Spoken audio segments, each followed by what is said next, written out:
Bom dia, queridos e queridas aqui presentes. Muito bom poder estar com vocês.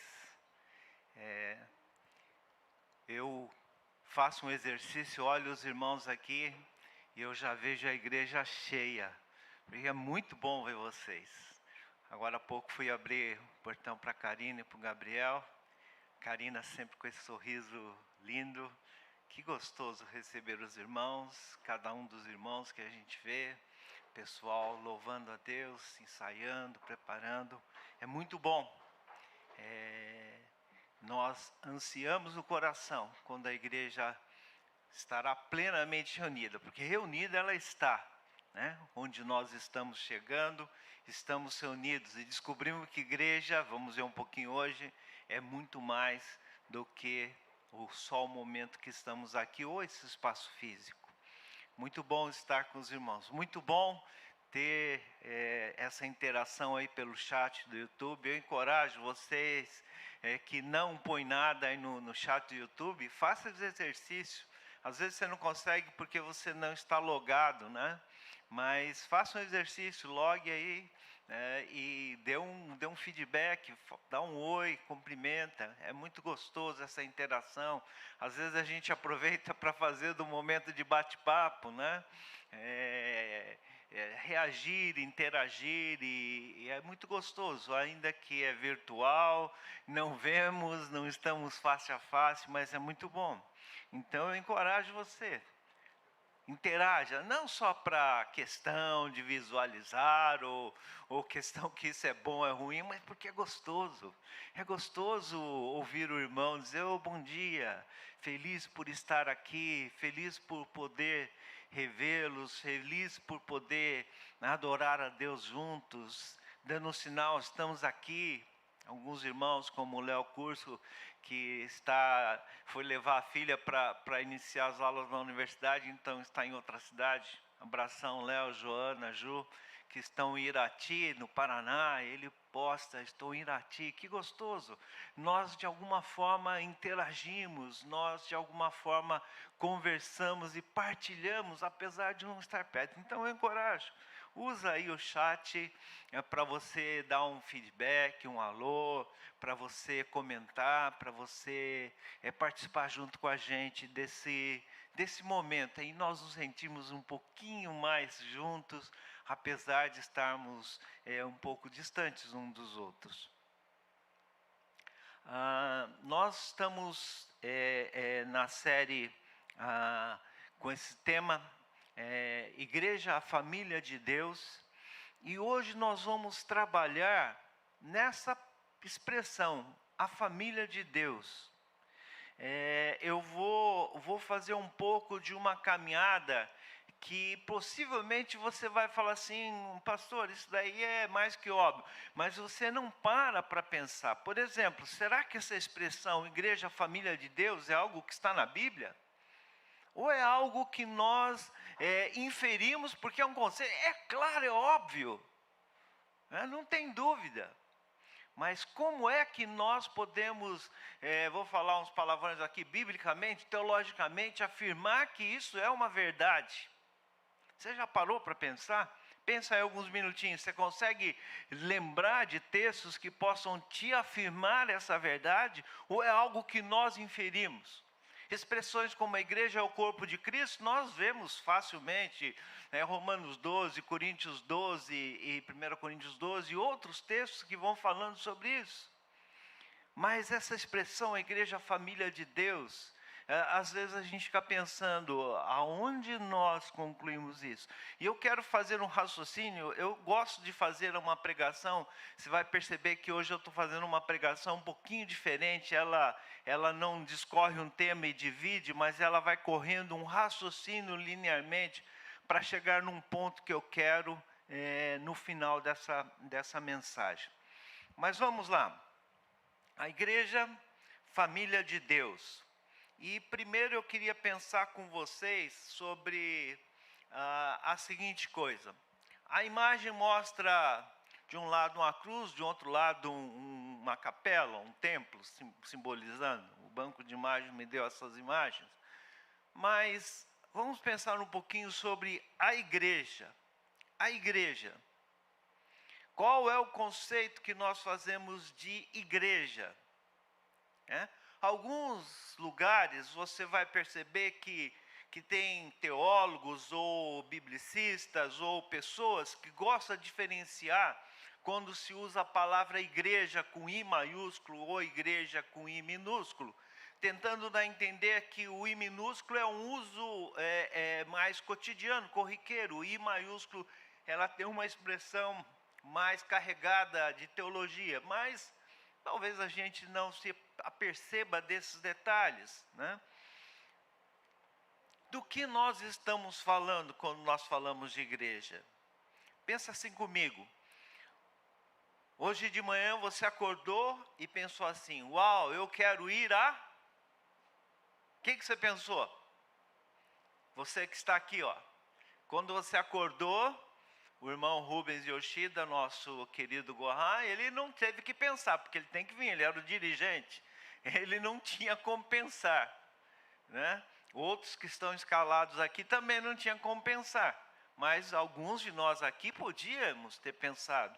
Ou mesmo escalado, nós pensamos: hoje de manhã eu quero ir a... O que você pensou? Eu vou ao templo da Rollins da Liberdade, cito a rua tal, tal, tal, no bairro tal. Você não pensa desse jeito, não é verdade? O que você pensou? Eu vou à igreja. Bingo, certo? É isso mesmo? Cravou? Você pensou como eu vou à igreja. Eu vou à igreja. Quando nós falamos isso, com o decorrer do tempo, a nossa familiaridade vai nos levando a pensar num conceito mais de igreja, um espaço físico, ou igreja, uma estrutura organizacional, ou um local. E nós vamos com o tempo perdendo o sentido que talvez igreja devia ter. Esse tempo da pandemia, ela fez uma reviravolta. Nós devemos entender que estamos nos reunindo como igreja. Apesar de que aqui aos domingos não passamos de 40 pessoas, quando vem bastante, nós estamos nos reunindo como igreja. Online agora, nesse momento, deve ter perto de 120, 130 aparelhos conectados, que dá um volume de pessoas maior. Estamos reunidos como igreja. Alguns, espero não estar falando besteira, mas um querido amigo nosso, que eu não conheço pessoalmente, que está em Nova York, o Douglas, eu espero que você esteja aí, Douglas. Então, vamos participando do culto juntos, celebramos. Irmãos do Japão, que às vezes interagem com a gente. Irmãos de outra localidade que assistem o culto. Irmãos que viajam e podem participar do culto online com a gente. Tempo zero, real time. Isso é igreja, nós entendemos um pouco disso, mas não podemos perder também a dimensão da coletividade. Igreja, do que nós estamos falando? Quando nós falamos igreja, nós colocamos tudo dentro de um pacote, mas qual o conceito de igreja nós fazemos? Isso faz muita diferença quando nós pensamos nos desdobramentos que isso pode implicar para mim e para a sua vida. Vamos ler um texto, abra aí em 1 Coríntios capítulo 1, verso 2. Esse é um dos textos que eu gosto mais, que fala sobre o conceito de igreja. Porque a igreja de Corinto, aliás, já dando uma força, a Bíblia na Quarentena começa no próximo domingo e a turma de semana na próxima terça-feira. Um dos estudos é 1 Coríntios, com o pastor Takashi. Então, mas você vai estudar em Corinto, que Corinto era uma igreja fantasticamente cheia de problema. Igualzinho a gente. Eu gosto dessa carta, porque, sabe, não é o Santos de 500 auréolas que eu falo assim, uau, eu jamais. Mas é gente de carne e osso, como eu e você, que tem problemas similares, que tem situações muito próximas do nosso cotidiano, que através dessas instruções nos trazem verdades mais próximas da nossa realidade. E essa frase, esse texto, acaba tendo um peso muito tremendo, porque fala do conceito espiritual do que é a igreja. A igreja de Deus em Corinto, aqueles que Ele santificou por meio de Cristo Jesus. Vocês foram chamados por Deus para ser seu povo santo, junto com todos que em toda parte invocam o nome do nosso Senhor Jesus Cristo, Senhor deles e nosso. Essa é a igreja, esse é o conceito bíblico de igreja. Pessoas que foram chamadas para ser um povo santo, que foram santificados, lavados, purificados pelo sangue de Jesus, através de uma decisão pessoal que cada um de nós tomamos, de aceitar o que Jesus fez, de entregar a nossa vida a Jesus, de nos tornarmos seguidores de Jesus. Um outro texto, Romanos 16, 23, agora uma outra ideia que às vezes nós confundimos, olha que interessante. Gaio saúda, estou hospedado em sua casa, onde ele também tem recebido toda a igreja. Erasto, tesoureiro da cidade, bem como nosso irmão Quarto, lhes enviam saudações. Gaio saúda, estou hospedado em sua casa, residência de Gaio, a casa de Gaio. Paulo estava lá na casa de Gaio. E de lá ele escreveu essa carta aos Coríntios. Onde ele também tem recebido toda a igreja. Percebeu aqui que interessante? Ele está numa casa. É a casa de Gaio. É hóspede naquela casa. E ele diz aqui também, Gaio recebe toda a igreja de Corinto. Que interessante. Você percebeu que o conceito aqui não eu estou hospedado na igreja de Corinto. Não, eu estou hospedado na casa de Gaio. E a igreja se reúne aqui. Percebe que o conceito bíblico que está aparecendo aqui, é óbvio, pastor, para com isso aqui, é beabá, é verdade. Mas se você pensar na prática, nós começamos a institucionalizar. Nós começamos a pôr no automático, esquecemos esse conceito de que quando nós nos reunimos, nós somos igreja de Jesus Cristo. E então, tecnicamente, nós não vamos à igreja, é a igreja que vem para esse lugar. E a igreja se torna esse momento de encontro nesse espaço físico, consagrado ao Senhor. Faz muita diferença nós reavaliarmos esse conceito. No Novo Testamento, igreja sempre está relacionado com pessoas. Olha que interessante, o conceito neotestamentário, mesmo porque não havia templos ainda. Templo é uma coisa que vai surgir muito tempo depois. E o templo, ele começa na história, se você gosta de história, pesquisa, dá uma pesquisada em teses, estudos, você vai perceber que a construção do templo, ela surge numa época que começou-se a perder a noção de que nós somos a igreja de Jesus Cristo, que o Espírito Santo habita em nós, quando nos unimos à presença de Deus entre nós. Ele habita nesse momento entre nós. Mas o Novo Testamento nos traz essa importante ideia. Portanto, quando nós falamos igreja, nós estamos falando de pessoas. Isso é muito importante para nós entendermos o conceito de igreja, família de Deus. Nós vamos continuar um pouquinho. E aí nós vamos mergulhar nesse ponto que é o ponto da nossa mensagem, a família de Deus. Eu queria convidar você a abrir um texto. Abre aí, se você estiver em casa, nem que for no celular ou na sua Bíblia de papel. Efésios capítulo 2,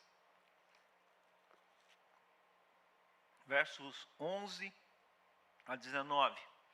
Efésios capítulo 2, verso 11 a 19. Eu não vou pôr o slide ainda para te dar um tempo, para você poder abrir o texto. Efésios 2, de 11 a 19. Abre Nós aqui vamos ler especificamente os textos de 17 a 19. Mas abre aí, porque você precisa do contexto para entender o que Paulo está falando. Paulo aqui está falando de um problema entre gentios e judeus. E Paulo vai apresentar um conceito extremamente importante que nós temos, e daí deriva para você ver a base bíblica para fazer essa afirmação: igreja, família de Deus. Abriram? Nós vamos ler então do verso 17 a 19, eu estou aqui na NVT. Ele trouxe essas boas novas de paz, tanto a vocês que estavam distantes dele, como os que estavam perto. Agora, por causa do que Cristo fez, todos temos acesso ao Pai pelo mesmo Espírito. Portanto, vocês já não são estranhos e forasteiros, mas concidadãos do povo santo e membros da família de Deus. Paulo está falando aqui que havia uma barreira de separação entre gentios e judeus. Gentio para o judeu era quem não era judeu. Qualquer outro era gentil. Então, Paulo está dizendo, havia uma barreira de separação. Mas agora, por causa do que Cristo fez, e você vai ler, não é só a morte de Cristo genericamente trouxe isso, não, ele possibilitou isso, está falando a pessoas que entenderam e tomaram a decisão por Jesus Cristo. Agora que vocês estão em Cristo, agora que a obra de Cristo foi realizada nas suas vidas, já não tem mais barreira entre gentios e judeus. Agora vocês foram colocados juntos, com o mesmo acesso ao Pai, pelo mesmo Espírito. Agora vocês não são estranhos e forasteiros. Agora vocês são concidadãos do povo santo e membros da família de Deus.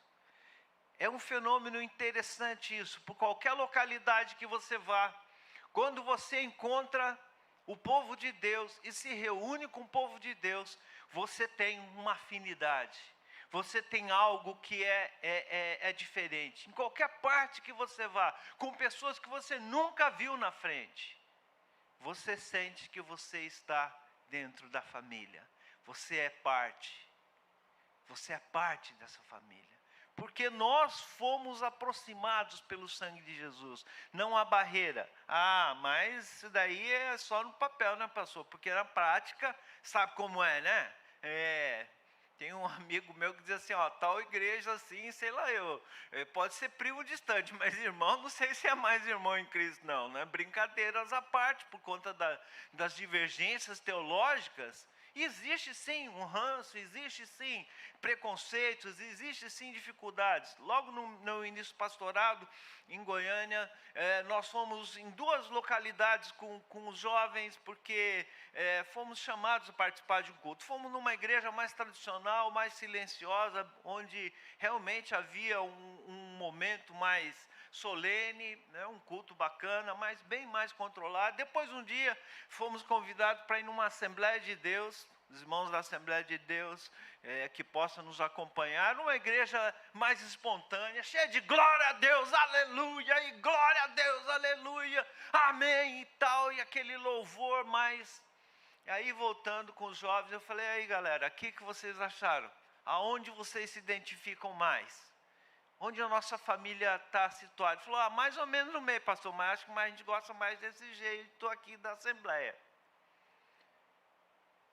Nós temos identificações, nós somos a família de Deus, temos jeitos diferentes e devemos respeitar esses jeitos diferentes. Mas aqui a Bíblia está dizendo que não há mais barreiras, que não há mais distanciamentos, não há mais esse conceito de ser estranho e forasteiro, mas agora nós somos família de Deus. Vou jogar 2 textos para a gente entender que isso não é um genérico que é aplicado automaticamente. Já que Cristo já fez isso, então automaticamente está feito.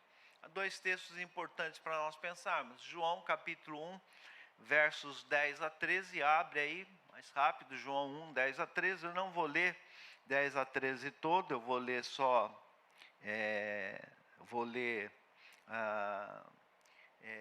2 versículos, o 12 e o 13, Mas a todos quantos todos, já estou confundindo com a atualizada decorada, né? Essa NVT. Mas a todos que creram nele e o aceitaram, ele deu o direito de se tornarem filhos de Deus. A todos que creram nele e o aceitaram, ele deu o direito de se tornarem filhos de Deus, parte da família de Deus, como estava escrito em Efésios. Então não é genérico, não é todo mundo agora, porque Jesus já pôs no pacote todo mundo.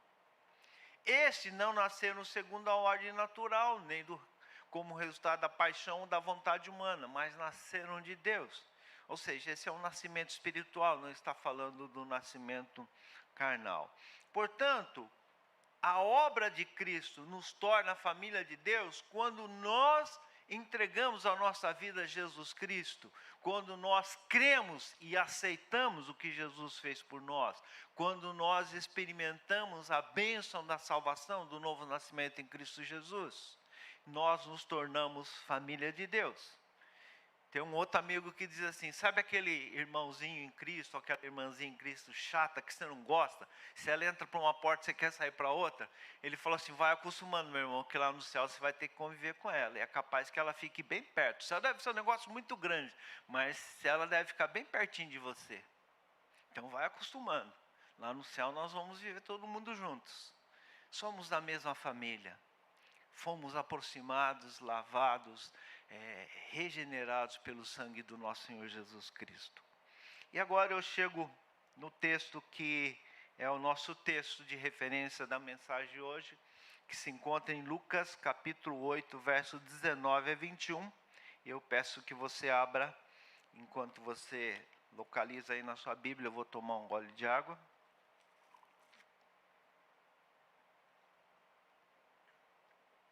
Lucas capítulo 8, versos 19 a 21.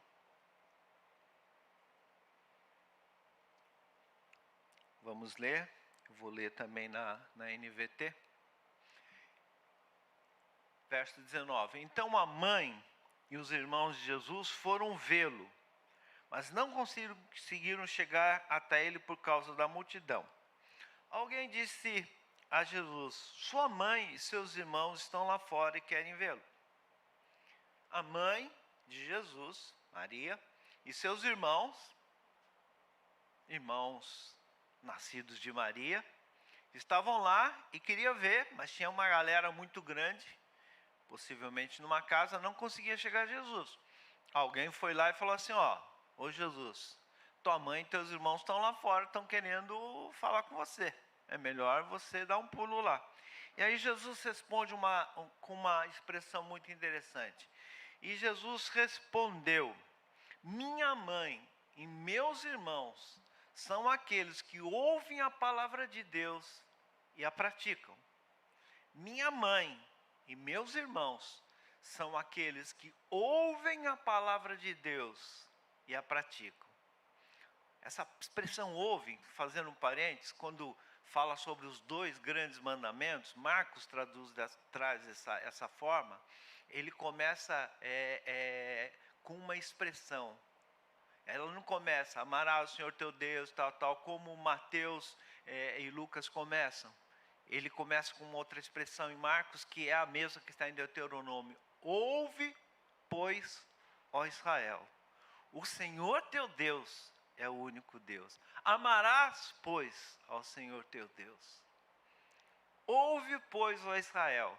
Essa expressão, ouvir, os que ouvem a palavra, aqueles que têm possibilidade de ter atenção. Esse ouvir não é escutar só.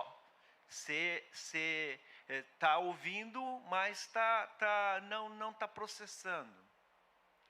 É um ouvir diferente. Ele é um ouvir de debruçar e de procurar captar o que está sendo falado. Aqueles que ouvem e praticam a palavra de Deus são meu irmão, minha irmã.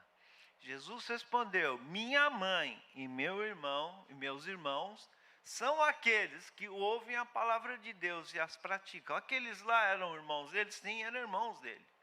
Mas o que Jesus quis dizer? Que o conceito natural aqui não é o que ele estava trazendo em conta.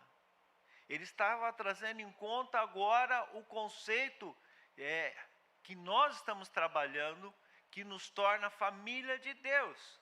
Nós somos irmãos e irmãs em Cristo por causa do que Cristo fez. Somos famílias de Deus por causa do que Cristo fez. Mas aqui ele traz um aspecto que é esse aspecto especificamente que eu queria chamar a atenção. Até aqui nós mostramos que a expressão igreja família de Deus está na Bíblia, que é um caminho teológico que eu posso fazer, não é uma inferência, não é um conceito desdobrado de alguma ideia que alguém teve e achou legal e ela existe.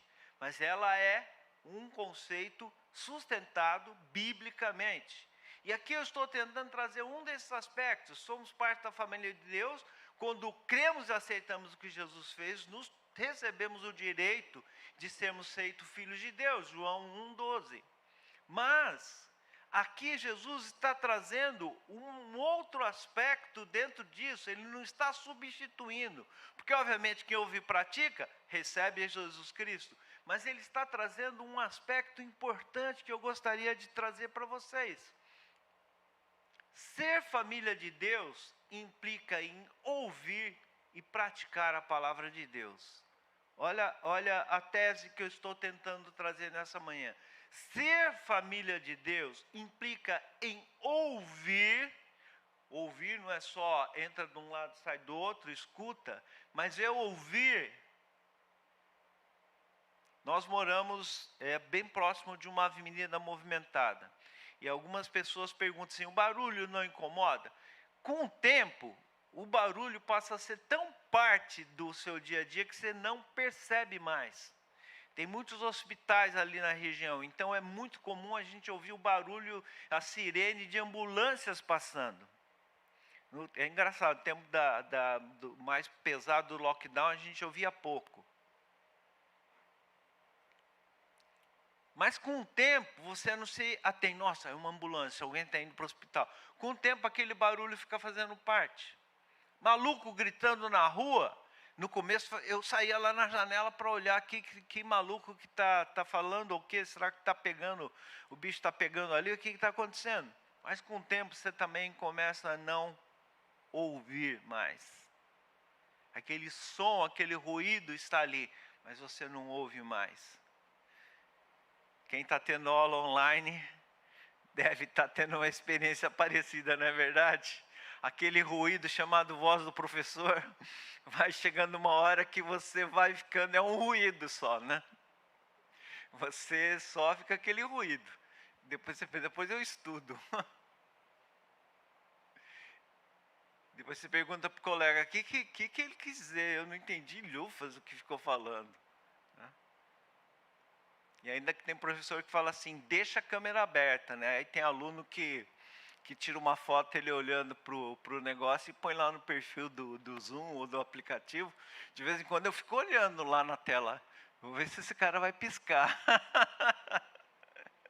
E tem alguns que ficam parados como estátua, de repente dá uma mexida. Esse dia nós tivemos uma reunião da diretoria da convenção, Hollins, e aí teve uma hora que eu estava olhando, tinha um irmão que estava assim, né? Com a cara séria e não mexia a cara. Falei, safado, ele tirou a foto e pôs ali, está congelado. E eu fiquei olhando. Aí ele deu uma piscada, eu falei, não, acho que ele estava pensando mesmo, e eu julgando aqui que ele tinha congelado a imagem. Mas é assim, às vezes a gente tem um ruído e não ouve. Aqui está dizendo um ouvir no sentido de ouvir atento, ouvir que está tentando entender. Ser família de Deus implica em ouvir e praticar a palavra de Deus. Vou começar a trabalhar e trazer algumas implicações sobre isso. Vamos pensar um pouquinho. Tem um cara que eu gosto no quadro da CBN que ele diz assim, pensar bem faz bem. Então vamos pensar um pouco. Vamos pensar um pouquinho. Ouvir e praticar a palavra de Deus, essa é a nossa tese. Vamos inserir essa verdade no contexto de isolamento social que nós estamos vivendo. Vamos trazer isso daqui para dentro do nosso momento, da forma como nós estamos sendo obrigados a processar as coisas. Uma pergunta: Será que a Bíblia relata algum contexto semelhante?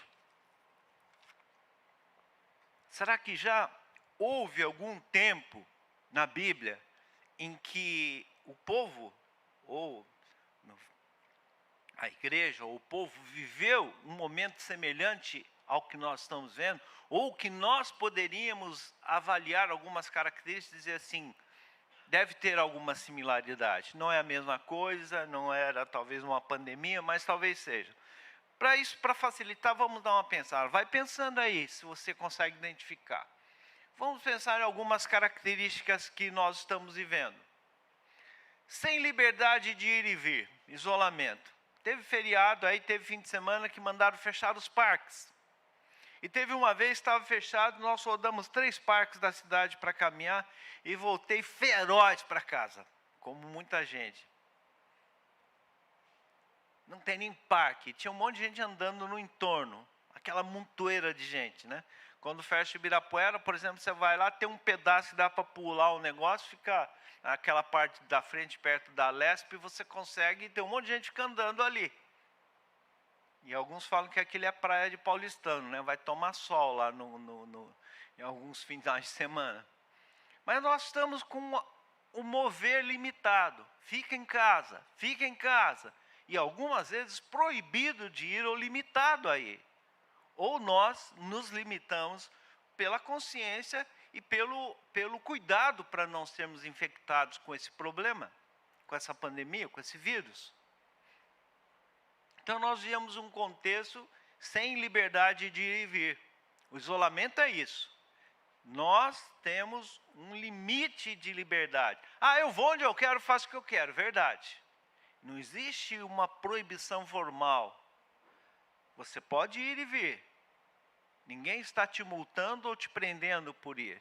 Existe um bom senso que limita. Existe uma campanha. Então, uma característica que estamos vivendo é essa. A outra, sem poder cultuar a Deus na igreja, é limitado. Pode vir, nós tínhamos aqui 180, 200 pessoas que vinham dominicalmente à igreja, alguns domingos mais. Quando tinha Gota Soda, tinha Tampi, vinha mais, brincadeira. Mas estávamos todo domingo, e agora? Nós estamos limitados. Alguns domingos a gente fala assim, fica em casa, não venha. E alguns a gente diz assim, você quer vir, pode vir. Mas não é que está assim, venha todo mundo, pelo amor, venha. Nós temos limite. O espaço físico só permite uma determinada capacidade. Nós estamos em fase amarela em São Paulo, podemos ter um determinado limite de pessoas, mas estamos controlando isso. Então, não há a liberdade, nós sem poder cultuar a Deus na igreja, entre aspas, no templo, no espaço físico, convivendo com mortes e sentimentos de medo. Nós não estamos à vontade. Nós estamos num momento em que não é tão confortável as coisas.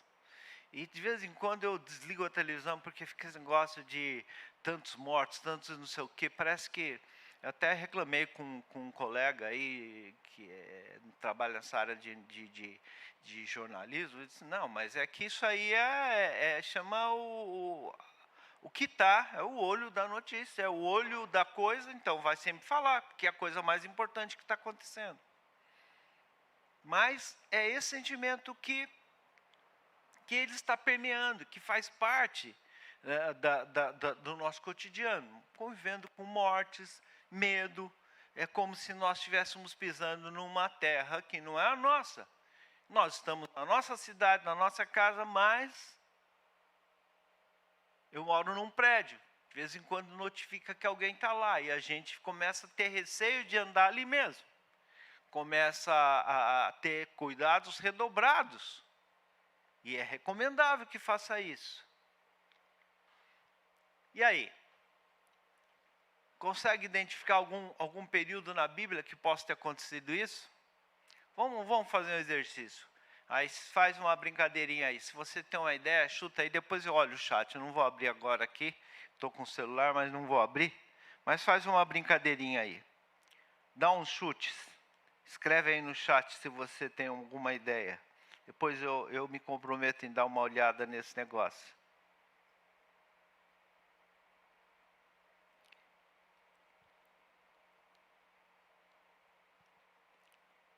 Hein? O que você acha? Escreve aí. Será que foi na época da escravidão no Egito? Estavam presos, moravam numa terra. No começo, quando José era vivo, a coisa era uma beleza. Eles eram família de José, então havia uma abundância, uma liberdade de fazer o quê? Ganhar uma terra boa para ficar, uma área especial. Mas, pode deixar, depois eu olho.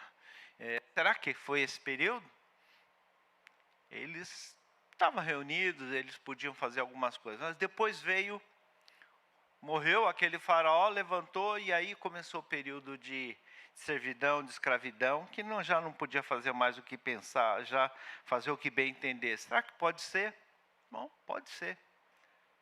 É uma possibilidade. Alguns períodos, por exemplo, em que o salmista escreve o Salmo 42, 43, que em algumas versões antigas, nos escritos do povo de Israel, eles estão juntos, são conjugados. Na nossa Bíblia está separado, mas em alguns, não lembro exatamente, temos, acho que nos manuscritos maçoréticos, alguma coisa, eles são juntos. E o salmista diz assim: a minha alma anseia por ti, tem sede de ti, numa terra árida, exausta. Até ele vai falando, ele lembra dos tempos que ele estava, ele era um levita, então ele seguia em procissões, ele fazia coisas, ele servia, ele tem saudade, quando irei e me verei na tua presença. Então possivelmente era um período que ele estava recluso, foi levado cativo, mas esse não é um cativeiro maior, mas é um período. Não sei se é o cativeiro de conquista da Síria, alguma coisa, enfim, é algum período. E o período maior de cativeiro é o período babilônico. E nós estamos falando nisso. Então, você colocou aí Babilônia, talvez essa é a ideia. O exílio babilônico é o período que mais se assemelha ao que nós estamos vivendo. No período babilônico, olha que interessante, é um período de cerca de 70 anos que o povo judeu esteve cativo na Babilônia. Lembra que as 12 tribos estavam divididas em dois reinos, reino do norte e sul. Reino do norte, cuja capital era Samaria, foi levado cativo pelos assírios. E o reino do sul, que era Judá e Benjamim, eles constituía o reino do sul, Judá, e eles foram levados cativos pelos babilônios. Tempos depois, e já temos estudado alguns livros proféticos que falam desse período. O último livro mais claro é Jeremias. Quem estudou Jeremias vai lembrar sobre as informações que tiveram sobre esse período. Vamos relacionar esse período com a realidade e o tema proposto. Vamos ver como isso pode ter algum paralelo ou de alguma forma ele pode se encaixar que está similar ao que nós estamos vendo. Vamos pensar algumas realidades desse período. Bom, havia uma impossibilidade de adoração que era centralizada no templo em Jerusalém. Nabucodonosor depenou aquele templo. E ele ficou abandonado, semi-destruído. Depois é construído o novo templo, Depois, lá, o profeta Ageu, se você ler, ele vai falar um pouquinho da reconstrução desse templo. Mas aquele templo ele foi praticamente destruído. Eles não tinham fisicamente impossibilitado, porque eles estavam na Babilônia. Não estavam mais em Jerusalém, não tinha mais acesso. Impossibilidade do sistema sacerdotal. Não tinha mais toda aquela celebração litúrgica que era feita no templo. E toda a vida religiosa do povo judeu, de Israel, vou usar Israel, não para indicar só o Reino do Norte, mas como uma expressão geral, era centralizada nesses dois questões. Vocês lembram quando Jesus, em João 4, conversa com aquela mulher samaritana? Qual é o diálogo teológico que eles estão discutindo? nossos pais diziam que é nesse monte que adora. E vocês diziam que é lá. Aonde que é? Porque até então, todo o conceito girava em torno dessas duas questões. Um lugar físico e uma mediação sacerdotal. Todo o sistema era assim. E o povo agora, no cativeiro, não podia ter mais isso. Eles não tinham tempo para reunir, eles eram escravos. Vocês lembram da história de Daniel? Daniel está dentro do período da Babilônia. Ele, todos os dias, ele dava o horário, ele fazia as orações. Aí, teve toda aquela situação, né? Não vou entrar em detalhes, mas por quê? Porque não tinha mais o templo, era uma coisa individual que ele fazia. Não é assim, Daniel era um grande líder, ele reunia toda a galera que ele podia e fazia um culto separado lá. Ele criou um templinho lá na Babilônia. Não, não é isso que está escrito lá. Mas ele não fazia o culto, porque as pessoas percebiam o que ele estava fazendo. Tanto que o acusaram de não estar adorando a imagem do rei. Então, como foram mantidas as celebrações e instruções desse período? Como foi realizado o ensino da lei dos profetas? Por que essa expressão lei e profetas? Porque era essa a ideia, a instrução era baseada nisso, a lei, a Torá e o que os profetas ensinavam. Essa era a essência da instrução, que todo povo, todo judeu, todo indivíduo israelita tinha que saber que era aquilo que a lei dizia, que a Torá dizia, que os profetas ensinavam. Tinha que decorar. Essa é meu amigo professor, pastor, biblicista, Luiz Saião, ele fala em hebraico decorado, ouve, pois, a Israel, o Senhor teu Deus é o único Deus, tá? Ele fala, tem uma expressão que ele usa, ele fala repetida, eu tinha decorado, mas esqueci, não vou falar besteira, aqui está gravado, vai sair besteira depois, mas é uma expressão que eles repetiam, era um ditado que eles tinham que repetir, e o indivíduo desde pequeno ele era instruído nisso, agora não tem mais. Como é que foi feito isso? 70 anos. 70 anos sem nada disso é capaz de mudar a geração e acabou. Perdeu o rumo. Não tem mais identidade. De vez em quando eu tenho oportunidade de visitar pessoas que estão no Japão, brasileiros. E eu olho para a cara deles, eles têm cara e jeito de brasileiro. Mas eles olham para mim, eu olho para eles e a gente fala 2, 3 palavras, porque eu falo em português e eles tentam responder, aí mistura japonês, porque eles não conseguem. Então, e você olha para o jeito deles, eles já não têm mais nenhum background brasileiro, porque eles são brasileiros na certidão, mas eles não vivem aqui, eles não sabem, não é 70 anos. Colega aqui, amigo nosso, irmão que está chegando, Hilton, ele disse que cresceu lá, estudou todas as fases de estudos lá. Eu imagino que a cabeça, quando retornou para o Brasil, vira, onde que eu estou? Eu falava com alguns que voltavam, ele dizia assim, rapaz, eu tenho que ficar fazendo as contas para saber se é caro ou barato. Eu tenho que passar do real para o ien para mim pensar. E aí, quando faz esse raciocínio, barato, né? Barato nada, meu irmão, é caro. É que você está pensando em ienes. É a mesma coisa em dólar, divide, barato nada, tem que pensar em reais. Coisas pequenas, 70 anos é capaz de desvirtuar e tirar dos trilhos todo mundo. E como é que se mantiveram dentro dos trilhos? Vamos correr um pouquinho. Não tendo mais o templo, os judeus mais piedosos começaram a reunir em suas casas. Esse foi o início da sinagoga. E esse foi o início da sinagoga. E expliquei isso ao pessoal do culto infantil, alguns pais que estavam e alguns professores. A sinagoga vai ser o que vai modelar o jeito do culto cristão.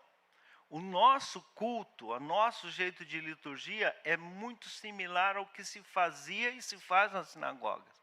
Se canta cântico, se lê algum texto, se alguém explica a trecho da palavra de Deus. Lembra quando Jesus, em Lucas 4, entra no templo, ele pega uma porção de Isaías e ele está dizendo sobre o Espírito de Deus está sobre mim, para eles hoje se cumprem essas escrituras. O pessoal ficou escandalizado e horrorizado. Mas por que ele fez isso? Reunir uma convocação naquela sinagoga? Não, porque era comum fazer isso. E lá na sinagoga se estudava as leis dos profetas. Então assim aconteciam as coisas.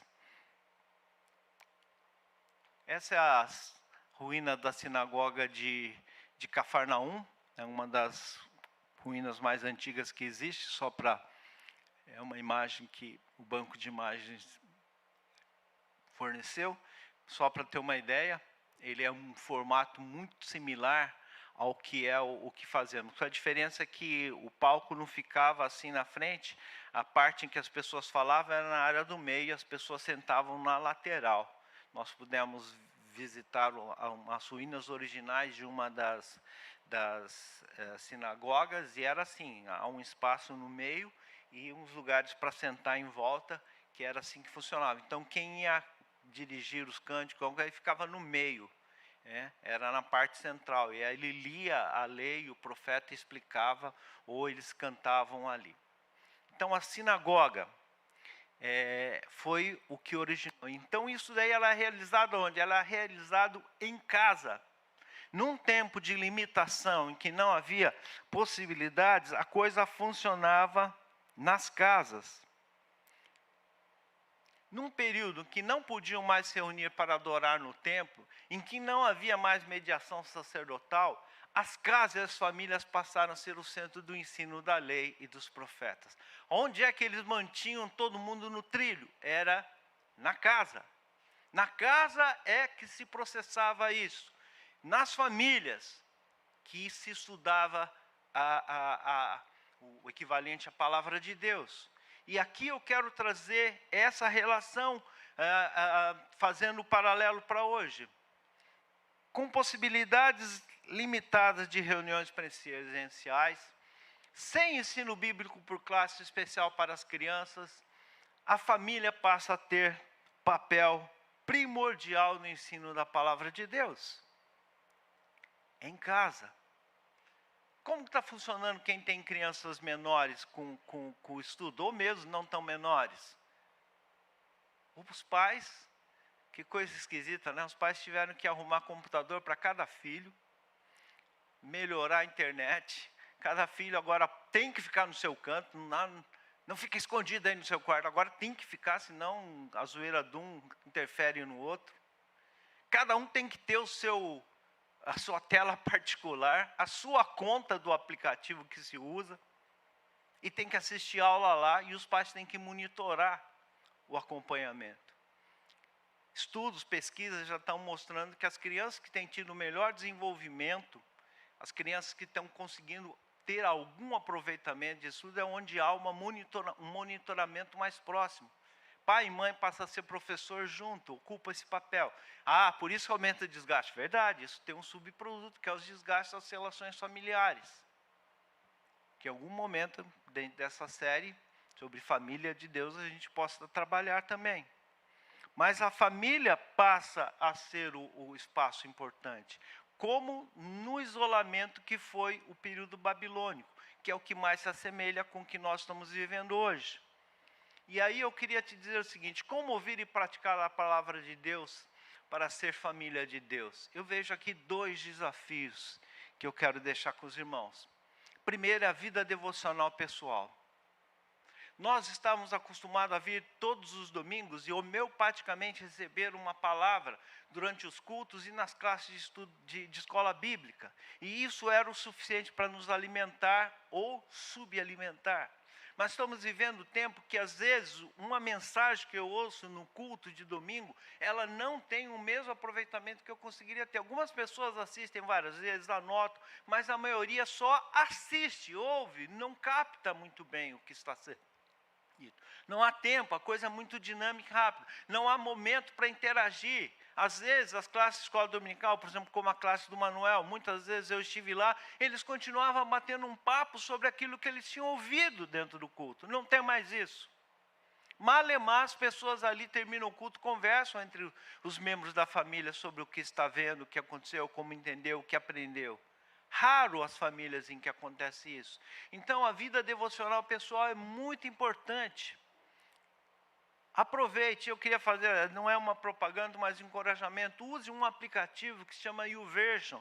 Lá tem planos de devocionais, mas eu encorajo você a fazer os planos de leitura. Você pode localizar vários planos de leitura. Tem um plano de leitura em um ano, tem um plano de leitura de profetas menores, que eu concluí a leitura dos profetas menores. Tem leitura de diversos tipos que você pode concluir. Ele vai te avisando, você vai ticando o que fez, os dias certos. Faça um devocional pessoal, gaste tempo em ler e estudar a palavra de Deus. A segunda coisa que é o desafio, ensino da palavra de Deus em casa. Compartilhe a palavra de Deus. Quem tem filhos pequenos, mais ainda. Quem não tem filhos pequenos, também o faça.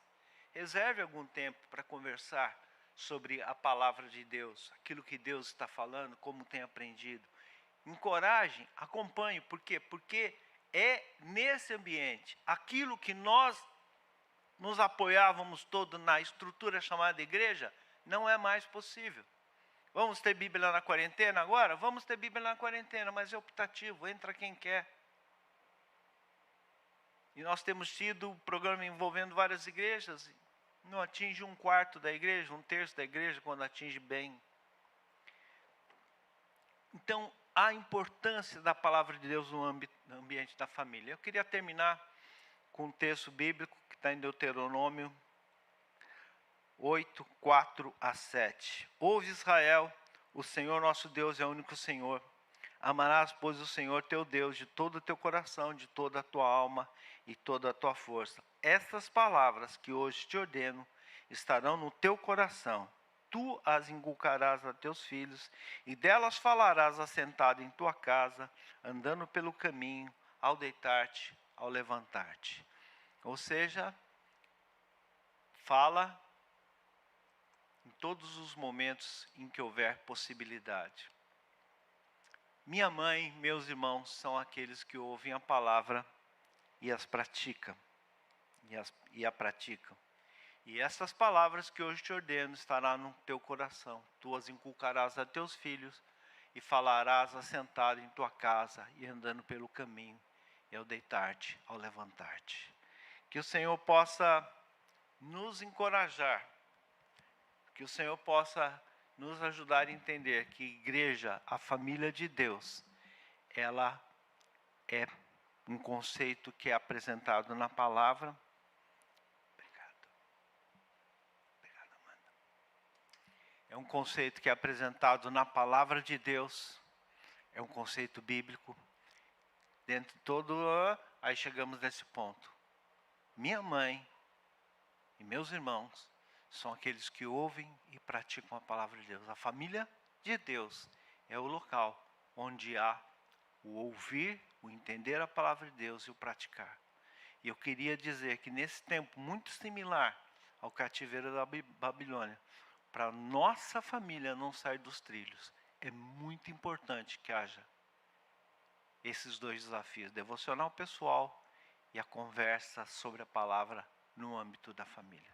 Deus me abençoe, Deus nos abençoe, Deus te encoraje, meu irmão, minha irmã, a você vivenciar isso. Vamos orar, depois eu passo para o irmão Rubens.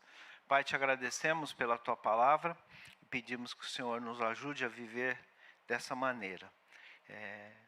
Nos ajuda a praticar esses ensinos importantes da tua palavra, Senhor.